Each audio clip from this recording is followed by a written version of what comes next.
ইরানে সাহায্য পাঠাতে এক নিলামে সামান্য কয়েকটি ডিমের দাম উঠেছে 22,000 টাকা। ছোট ছোট শিশুরা নিজেদের প্রিয় খেলনা ও জমানো টাকার ব্যাংক তুলে দিচ্ছে বড়দের হাতে। শুনতে অবিশ্বাস্য মনে হলেও ভারতের লাদাখে এমনই অভাবনীয় কাণ্ড ঘটিয়েছেন স্থানীয় বাসিন্দারা। নিজেদের সামর্থ্যের শেষ বিন্দু দিয়ে লেহ লাদাখের মুসলমানরা চেষ্টা করছেন হাজার মাইল দূরের রক্তাক্ত জনপদ ইরানের পাশে দাঁড়াতে। সম্প্রতি সেই উপলক্ষে আয়োজিত একটি নিলাম অনুষ্ঠানে কিছু ডিম বিক্রি হয় প্রায় $270, ভারতীয় মুদ্রায় যা 22,000 টাকারও বেশি।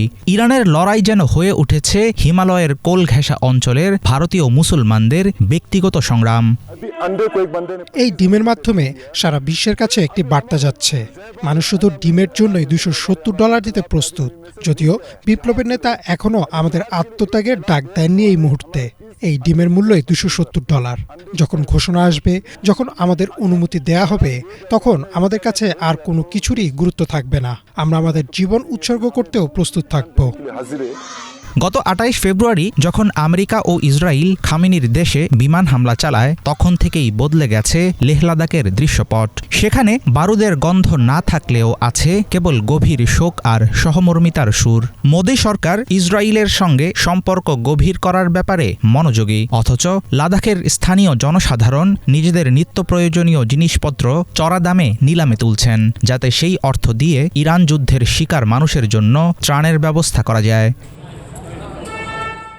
লাদাখের পাহাড় ঘেরা জনপদে ইরানের প্রভাব বেশ গভীর। এখানকার শিয়া মুসলিম জনগোষ্ঠীর সঙ্গে ইরানের রয়েছে সাংস্কৃতিক এবং ধর্মীয় সম্পর্ক। সর্বোচ্চ নেতা আয়াতুল্লাহ আলী খামেনির মৃত্যুর ঘটনায় লাদাখের ঘরে ঘরে নেমে আসে শোকের মাতম। এই অঞ্চলের মানুষ প্রমাণ করছে সহমর্মিতার কোনো নির্দিষ্ট সীমান্ত নেই। মধ্যপ্রাচ্যের রক্তক্ষয়ী যুদ্ধে এ পর্যন্ত প্রাণহানি ঘটেছে হাজার হাজার মানুষের, কিন্তু ভারতের হিমালয় ঘেঁষা দুর্গম এলাকা থেকে আসা সাহায্য বিশ্বকে দিচ্ছে সহানুভূতির বার্তা। হাফিজুল ইসলাম, বাংলা ভিশন।